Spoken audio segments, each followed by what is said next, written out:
Assalamualaikum warahmatullahi wabarakatuh. Shalom, Om Swastiastu, Namo Buddhaya, dan salam kebajikan. Perkenalkan, saya Erli Aristo, seorang pengajar di Universitas Surabaya, Fakultas Hukum. Hari ini saya membuat video dalam rangka pernyataan diri dosen dalam unjuk kerja Tridharma Perguruan Tinggi untuk sertifikasi dosen tahun 2025. Hari ini saya akan membahas mengenai rencana pembelajaran semester untuk mata kuliah Hukum Agraria atau Hukum Pertanahan. Hukum Agraria atau Hukum Pertanahan merupakan suatu mata kuliah dasar dalam Fakultas Hukum setelah mahasiswa mengambil mata kuliah Hukum Adat, di mana bobot dari perkuliahan ini adalah 4 SKS, sehingga terdapat 28 kali pertemuan tatap muka dan ada 2 kali pertemuan untuk UTS dan UAS. Terkait Hukum Agraria merupakan hukum yang mengatur mengenai tanah, air, ruang angkasa, dan kekayaan alam yang berada di dalamnya. Namun, dalam mata kuliah ini, mahasiswa dan mahasiswi akan berfokus mempelajari aspek hukum yang berkaitan dengan tanah saja.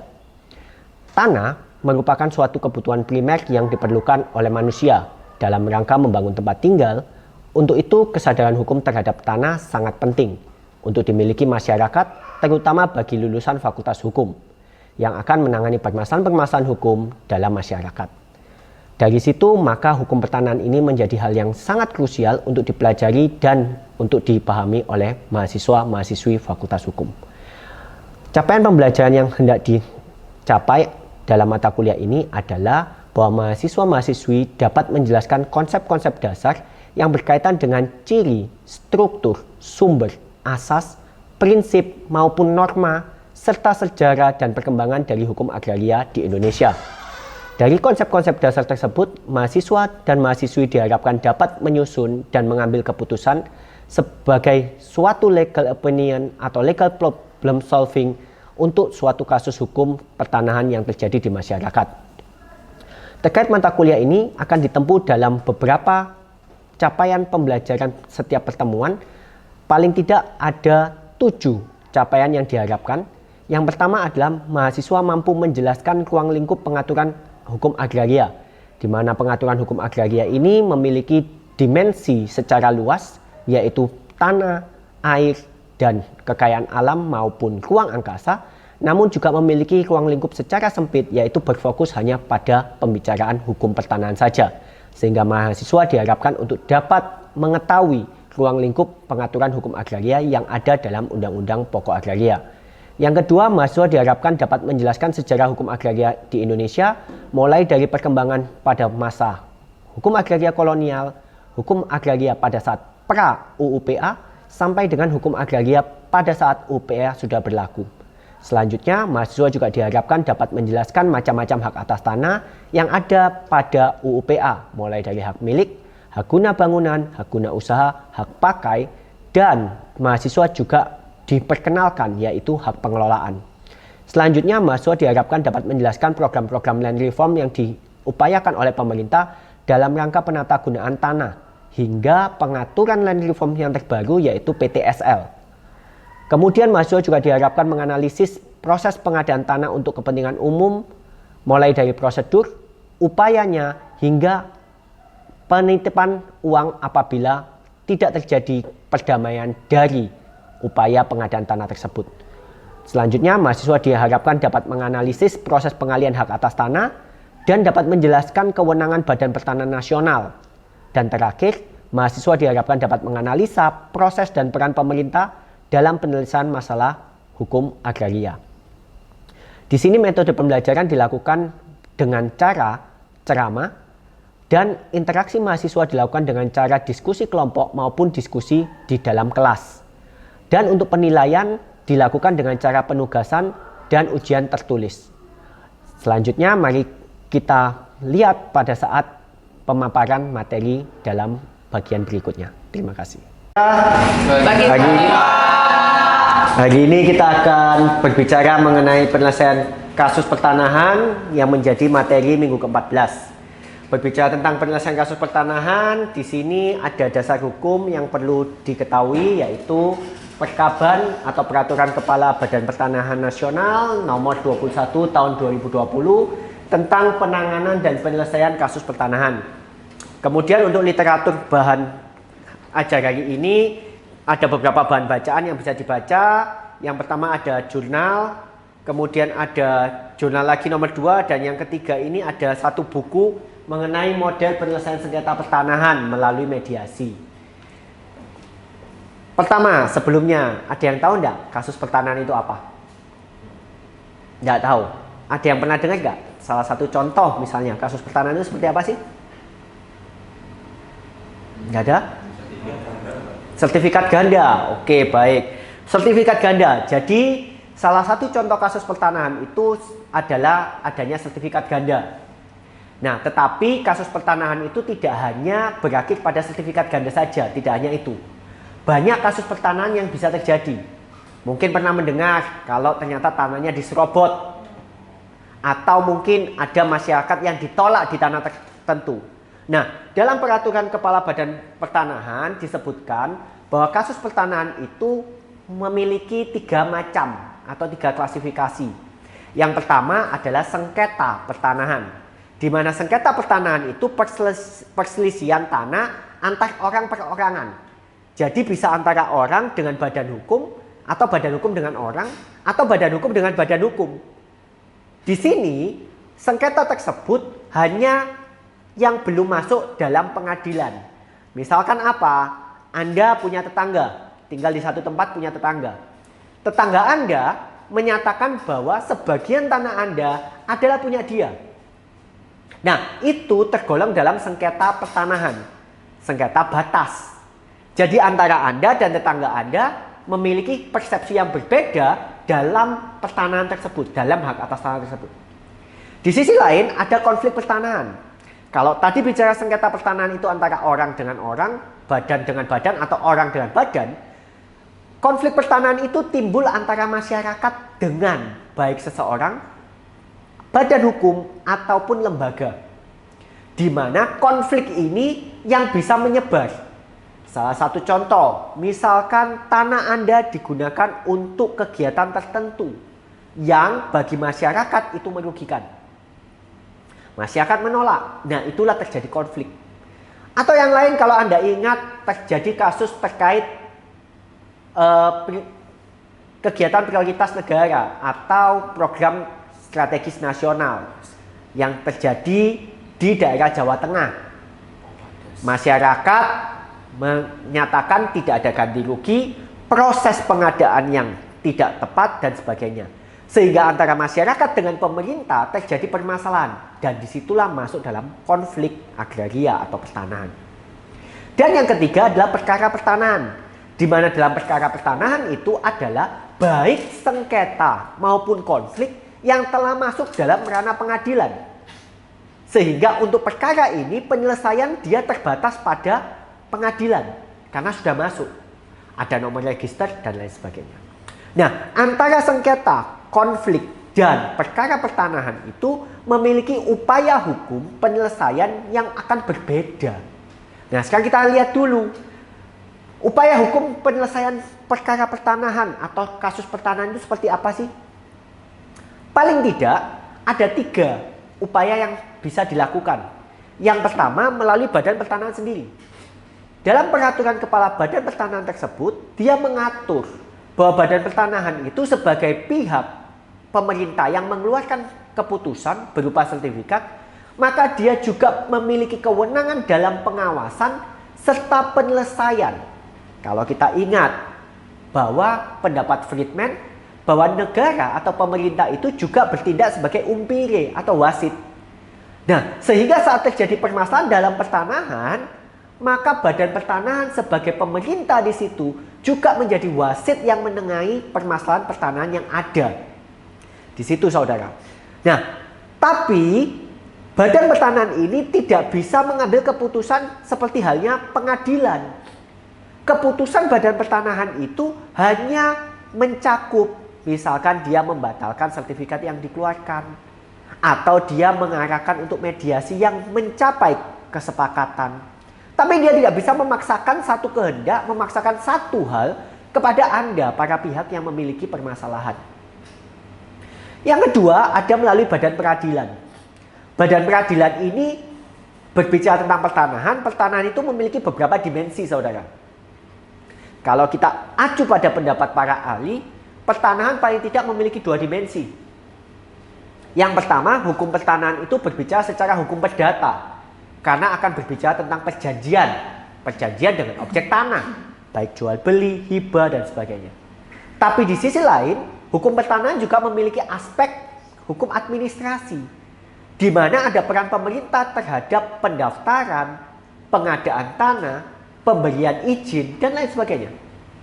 Tapi di sisi lain, perlu diingat, dalam kasus-kasus tertentu, salah satu contohnya, seseorang menyerobot tanah, seseorang masuk perkarangan orang, seseorang memalsukan sertifikat tanah, itu ada aspek pidana. Sehingga berbicara tentang peradilan untuk penyelesaian kasus pertanahan, kita bisa membawa itu dalam ranah pidana yang akan berakhir di pengadilan negeri. Kita bisa bahas kasus perdata yang nanti berakhir di pengadilan negeri, atau dalam kasus hukum administrasi yang nanti dibawa ke pengadilan tata usaha negara. Nah, maka setiap pengadilan ini harus memiliki kewenangan yang berbeda dan jelas untuk menentukan pengadilan mana dan bagaimana putusan itu menyelesaikan permasalahan. Dan yang ketiga, bisa melalui penyelesaian sengketa alternatif. Nah, banyak yang memahami bahwa penyelesaian sengketa alternatif berdasarkan undang-undang adalah seperti mediasi, arbitrase, dan sebagainya. Kalau berbicara pada mediasi, badan pertanahan ini salah satu penyelesaian sengketa alternatif. Jadi ada 2 aspek dalam penyelesaian yang dilakukan oleh badan pertanahan. Di satu sisi dia sebagai pemerintah dalam upaya administratif berup. Di satu sisi dia juga menyediakan sebagai pihak penengah, yaitu mediasi. Nah, tapi saudara, untuk kasus-kasus pertanahan tertentu, kepemilikan adat, penyelesaian alternatif itu juga dapat dilakukan melalui lembaga adat. Sehingga tidak terbatas hanya pada arbitrase maupun mediasi secara perdata. Kalau kita berbicara dalam badan pertanahan, terdapat tahapan-tahapan dalam penyelesaian permasalahan pertanahan, utamanya pada konflik pertanahan dan sengketa. Karena tadi dikatakan bahwa perkara adalah yang sudah masuk pengadilan.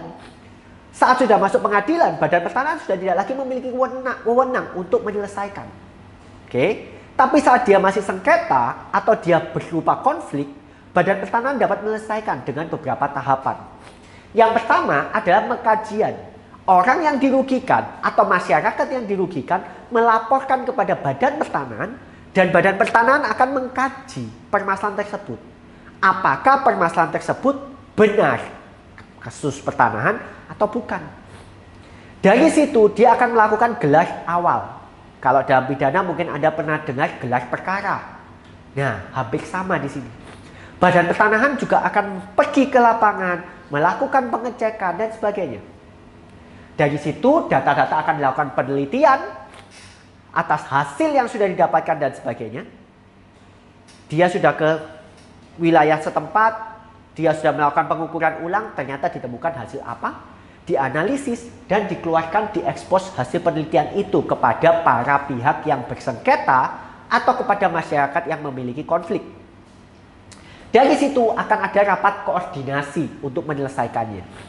Nah, dalam rapat koordinasi sendiri akan diambil suatu keputusan. Tapi kembali, tadi dikatakan bahwa keputusan badan pertanahan itu paling maksimal adalah membatalkan sertifikat yang keluar. Karena masih dalam kewenangannya, kewenangan contrarius actus. Tapi di sisi lain, ada 3 kriteria dalam tindak lanjut yang dilakukan oleh badan pertanahan. Apabila dalam hasil penelitian ditemukan bahwa permasalahan tersebut bisa diselesaikan oleh badan pertanahan sendiri, badan pertanahan bisa melakukan keputusan pembatalan. Sertifikat yang keluar dibatalkan. Selesai. Sehingga tidak ada lagi sengketa atau konflik. Di sisi lain, ada kriteria 1, yaitu berupa perdamaian para pihak. Tadi mediasi dari badan pertanahan mencapai kata sepakat. Para pihak sepakat, oke, walaupun Anda merugikan saya, ternyata hasilnya seperti ini, maka kita damai. Ada dalam surat perdamaian. Atau bisa berupa surat penolakan saat badan pertanahan menemukan bahwa kasus tersebut ternyata diada-ada atau kasus tersebut memang tidak layak dan sebagainya. Kemudian ada kriteria 2 di mana Badan Pertanahan akan memberikan surat petunjuk atau penetapan pihak yang berhak. Contohnya apa? Apabila sengketa terjadi berkaitan dengan hutan. Berbicara pertanahan, kewenangan pertanahan Badan Pertanahan itu ternyata ada pemecahan, ada tumpang tindih. Apabila tanah itu di hutan, maka ada Kementerian Kehutanan. Apabila di perairan, ada Kementerian Kelautan. Nah, apabila pemerintah melalui Badan Pertanahan merasa bukan dia yang harus menyelesaikan, bukan kewenangan dia, maka dia akan membuat surat petunjuk atau surat penetapan pihak yang berhak agar kementerian terkait itu bisa menyelesaikan. Atau yang kedua, dia bisa memberikan surat rekomendasi atas hasil temuan dia kepada lembaga lain. Nah, kriteria ketiga ini diberitahukan apabila kewenangannya tidak berkaitan apapun dengan Kementerian ATR. Anda permasalahkan misalkan terkait IMB. Sama sekali tidak ada hubungan dengan kepemilikan tanah, letak batas tanah, atau apapun yang menjadi kewenangan Badan Pertanahan. Kalau IMB atau PBG saat ini kan kewenangan pemerintah daerah setempat. Tidak terkait juga, bukan karena tumpang tindih kewenangan juga. Maka Badan Pertanahan bisa melakukan surat pemberitahuan bahwa Kementerian Agraria Tata Ruang bukan pihak yang berwenang. Sehingga Anda silakan cari dan temukan sendiri siapa pihak yang berwenang. Oke, itu kalau melalui Badan Pertanahan. Sehingga tadi sempat saya katakan, paling maksimal Badan Pertanahan menyelesaikan dengan cara membatalkan. Atau kalau mediasi, kasus selesai. Tapi manakala tidak terjadi kesepakatan dan Badan Pertanahan tidak bisa mencabut keputusan atau membatalkan keputusan, maka penyelesaian harus dilakukan melalui alternatif dispute resolution atau juga melalui pengadilan, tergantung dipilih mana. Pembatalan sertifikat oleh Badan Pertanahan dapat dilakukan. Jadi Badan Pertanahan hanya dapat membatalkan sertifikat manakala terdapat cacat administrasi. Dimana kalau kita ingat dalam mata kuliah hukum administrasi, cacat administrasi terhadap suatu keputusan tata usaha negara hanya bisa karena 3 hal. Apabila ada cacat prosedur, kewenangan, atau substansi.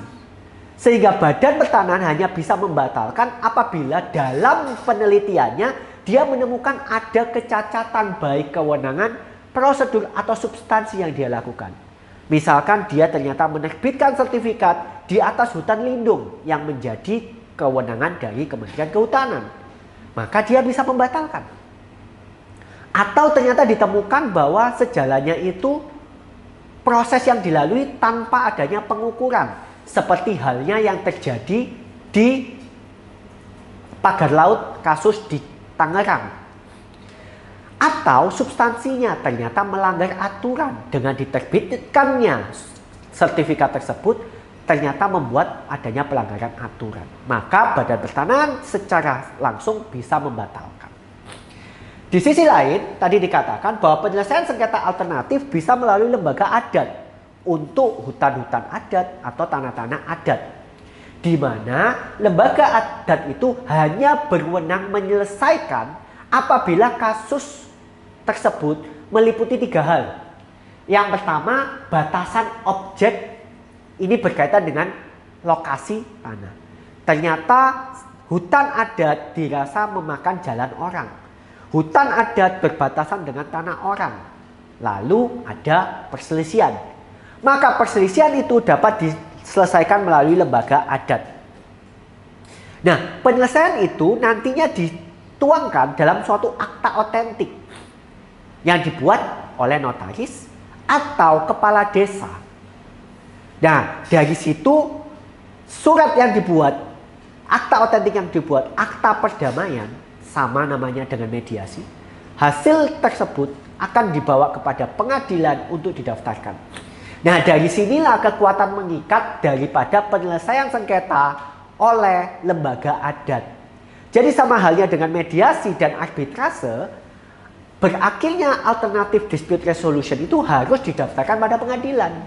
Manakala lembaga adat ini tidak menyelesaikan, lalu tiba-tiba suatu saat nanti seseorang itu melakukan permasalahan yang sama, melaporkan permasalahan yang sama, maka hasil dari lembaga adat yang lama tidak bisa digunakan. Itu saudara. Nah, berbicara tentang pengadilan selanjutnya, bahwa pengadilan tadi dikatakan ada dua pengadilan yang berwenang, yaitu pengadilan negeri atau pengadilan tata usaha negara. Kalau secara pidana kita tidak perlu masuk terlalu jauh, mengingat secara pidana sudah jelas diatur dalam KUHP mana yang masuk pidana. Tadi ada penyerobotan tanah, ada pemalsuan akta, sudah jelas. Di mana itu pasti masuk ke pengadilan negeri yang dalam aspek pidana. Tapi kalau dalam aspek perdata dan administrasi ini sering menjadi permasalahan. Kenapa? Karena kalau kita berbicara administrasi, sengketa tata usaha negara itu adalah sengketa karena dikeluarkannya keputusan. Pasal 49 Undang-Undang PT-UN. Nah, sertifikat merupakan keputusan tata usaha negara. Nah, sengketa kepemilikan, dasar kepemilikan itu kan adalah sertifikat.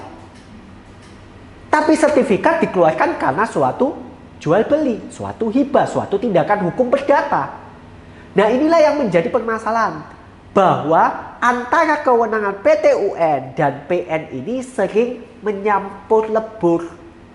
Di satu sisi digugat adalah suatu tindakan perdatanya, di satu sisi itu ada produk tata usaha negaranya. Nah, alhasil dikeluarkanlah suatu jurisprudensi berdasarkan jurisprudensi Mahkamah Agung nomor 22/KTUN/98 Jungto 16.K/Tun/2000 Jungto 93/K/Tun/1996 yang membagi kewenangan antara pengadilan negeri dan pengadilan tata usaha negara dalam rangka menyelesaikan kasus pertanahan. Dalam jurisprudensi tersebut dinyatakan bahwa pengadilan negeri adalah tempat menyelesaikan kasus pertanahan berkaitan dengan kepemilikan. Jadi kalau Anda ada orang yang mengaku miliki tanah Anda, karena itu berkait dengan kepemilikan ataupun tindakan hukum dari kepemilikan itu, maka harus digugat di pengadilan negeri. Sedangkan pengadilan tata usaha negara dinyatakan hanya berwenang apabila terjadi pelanggaran secara administratif. Misalkan, prosedurnya tidak dilakukan secara tepat, Pak. Nah, tetapi ini juga membawa konflik, saudara. Kenapa? Apabila diingat, pengadilan negeri saat memberikan keputusan, dia tidak bisa memerintahkan pemerintah. Padahal kalau kita berbicara tadi ada jual beli, ending akhir dari jual beli adalah suatu balik nama dalam sertifikat. Alhasil, kalaupun jual belinya dibatalkan, dinyatakan cacat oleh pengadilan negeri, sertifikat itu masih ada. Hal ini lalu dilakukan oleh para praktisi hukum, ikut digugat Badan Pertanahan supaya dia membatalkan.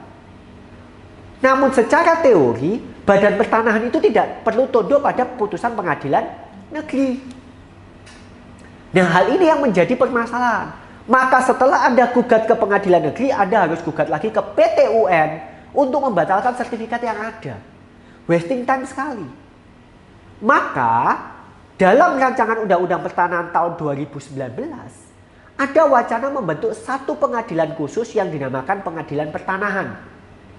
Di mana pengadilan pertanahan nantinya segala urusan pertanahan, baik itu pidana, perdata, administrasi, akan diselesaikan dalam satu pengadilan yang sama. Hal ini juga untuk menguatkan dalam penyelesaian permasalahan pertanahan. Mengingat kalau kita berbicara hakim PN dan hakim PT-UN memiliki kompetensi yang berbeda. Mereka belum tentu fokus dalam masalah pertanahan, ataupun belum tentu hakim PN dia memahami mengenai PT-UN, pembatalan sertifikat dan sebagainya.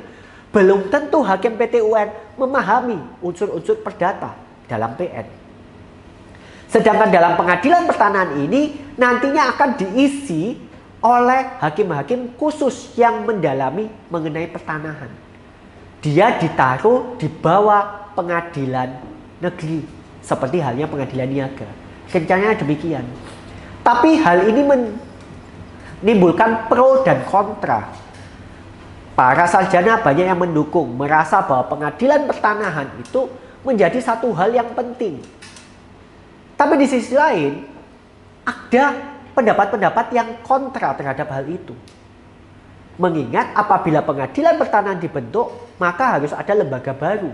Lembaga baru berarti perlu dana baru. Di sisi lain, saat pengadilan ini dibentuk, pengadilan khusus itu harus secara jelas menitikberatkan apa kekhususannya. Khususnya materi, ataukah seperti ad hoc yang hanya bersifat sementara, atau kekhususannya yang lain. Nah, itu harus jelas. Dan kita harus mendatangkan lagi atau kita harus merekrut banyak hakim baru yang concern pada bidang pertanahan. Sehingga tidak mudah. Nah, maka di situ banyak argumen-argumen yang muncul. Termasuk salah satu literatur yang tadi disampaikan sebagai bahan adalah bahwa ada pendapat tidak perlunya pembentukan lembaga pertanahan, pengadilan pertanahan khusus ini bisa penyelesaian sengketa pertanahan itu dengan memperjelas kewenangan pengadilan negeri dan pengadilan tata usaha negara. Salah satu contoh kalau kita bicara tadi sengketa kepemilikan. Kepemilikan itu seperti apa? Itu kan harus jelas. Kepemilikan menghasilkan sertifikat. Nah, maka tetap ada perdebatan antara PT UN dan PN. Tapi di sisi lain kalau kita bisa menegaskan mana yang menjadi kompetensi PT UN dan PN, maka tidak akan menjadi masalah. Salah satu saran yang diberikan adalah untuk PN, dia hanya mengadili sengketa di luar sertifikat tanah. Kalau kita lihat pertanahan kita kan masih mengenal tanah-tanah adat, petok, yasan, gogol. Maka apabila terjadi sengketa atau konflik untuk tanah-tanah adat itu, maka pengadilan negeri bisa berwenang. Karena tidak ada KTUN di situ. Tidak akan ada konflik dengan PT UN. Sedangkan apabila dia adalah konflik tanah yang telah bersertifikat, maka harus diselesaikan di PT UN. Maka pengadilan tata usaha negara yang digembleng, hakimnya yang diatur, diberikan pemahaman lebih tentang pertanahan supaya tidak terjadi permasalahan itu. Oke, sebelum saya lanjutkan, apakah ada pertanyaan? Kalau tidak ada, untuk pertemuan ini kita akan melanjutkan dengan diskusi. Anda dapat mendiskusikan dengan teman Anda, teman sebangku Anda, sederet Anda, apakah menurut kelompok Anda perlu dibentuk suatu pengadilan tanah. Di sini saya harap saat mendiskusikannya Anda juga mencari sumber-sumber referensi-referensi pendapat-pendapat ahli yang pro dan kontra. Sehingga Anda dapat menunjukkan Anda lebih fokus kemana. Oke, supaya tidak terlalu lama, mari kita bagi kelompoknya. Terima kasih.